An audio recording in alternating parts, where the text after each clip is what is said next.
Guys, आज हम इस वीडियो में बात करेंगे कि थर्मल पावर प्लांट के बारे में। आइए समझते हैं कि थर्मल पावर प्लांट किस तरीके से वर्क करता है। इसके बहुत सारे क्वेश्चन यूपीबीटी में पूछे भी जाते हैं एग्जाम के थ्रू। मैं आपको इजीली समझा दूंगा और हम एक सीरीज स्टार्ट कर रहे हैं जिसमें कि हम सारे पावर प्लांट के बारे में डिस्कस करेंगे धीरे धीरे। बेसिकली हम सबसे पहले थर्मल पावर प्लांट के बारे में जानते हैं, क्योंकि अगर ये वाला पावर प्लांट आ गया तो आगे के आप पावर प्लांट भी इजीली हैं। बहुत सारे टॉपिक तो उनमें लगभग सारे सेम से ही हो जाएंगे। आइए समझते हैं कि थर्मल पावर प्लांट होता क्या है। बेसिकली थोड़ी थोड़ी नॉलेज आप उसी से ही उन क्वेश्चन का आंसर दे सकते हैं अपनी लैंग्वेज में बनाकर।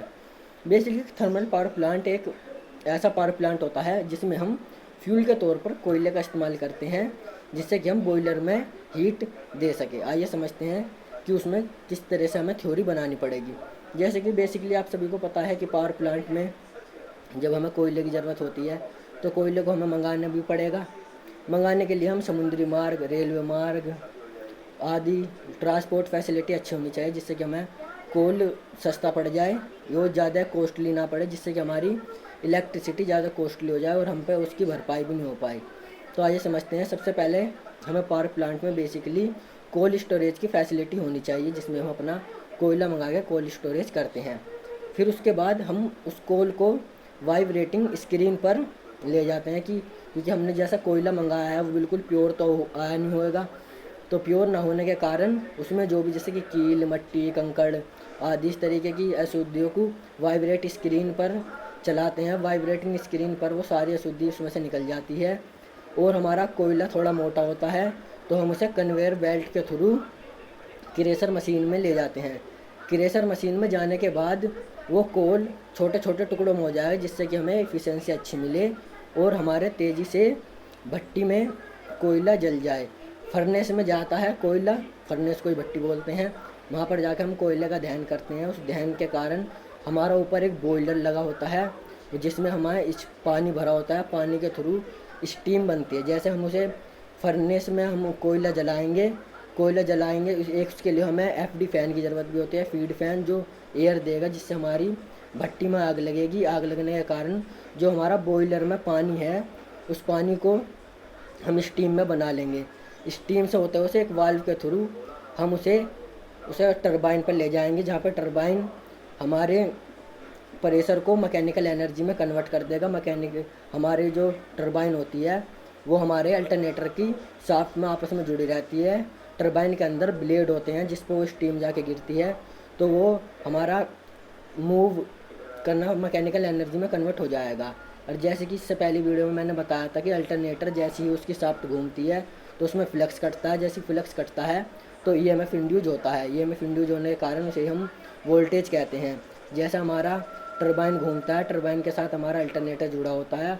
अल्टरनेटर जुड़े होने के कारण हमारा फ्लक्स कटता है। फिर उसे हम जो हमारा वोल्टेज इंड्यूज हुआ है उस वोल्टेज को हम स्टेप अप ट्रांसफार्मर पर गिरते हैं। इसके बारे में भी एक वीडियो बना दूँगा कि स्टेप अप ट्रांसफार्मर पर क्यों गिरी जाती है।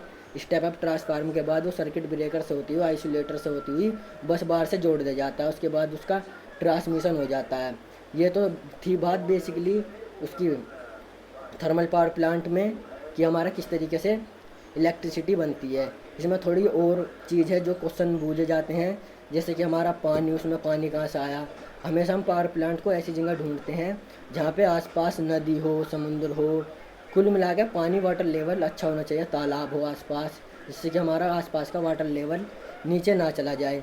तो उस रिवर को हम एक फ़िल्टर के थ्रू उस पानी को हम पहले तो उस पर फ़िल्टर कर लेते हैं, इम्प्योरिटी उसमें कोई अशुद्धि ना हो, जिससे वो बिल्कुल जो हमारे रिएक्टर की एफिशिएंसी को बढ़ा दे।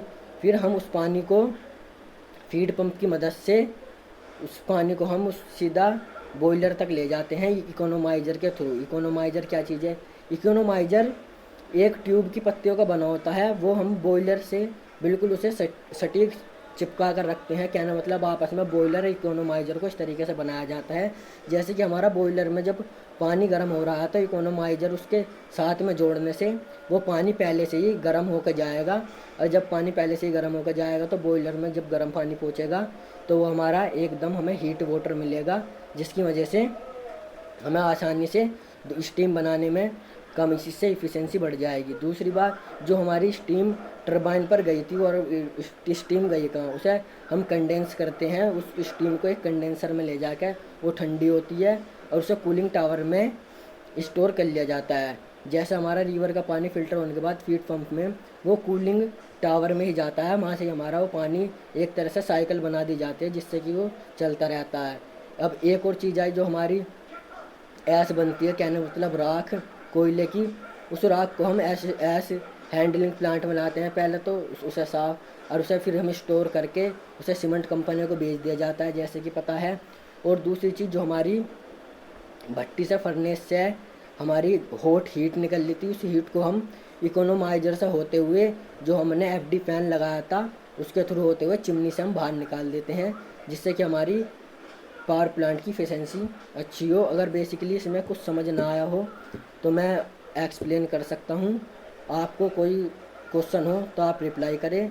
अगर मैंने ये क्लास इसलिए स्टार्ट की है कि जैसे कि लॉकडाउन के कारण आजकल बहुत सारे कॉलेजों में क्लास नहीं हो पा रही होंगी, तो इस वजह से मैं जनरेशन और पावर जनरेशन, ट्रांसमिशन और डिस्ट्रीब्यूशन के को कवर करना चाहता हूँ, जैसे कि बहुत सौ को ईजिली समझ आ जाए, किताबी थ्योरी पे इतना ना ध्यान दें।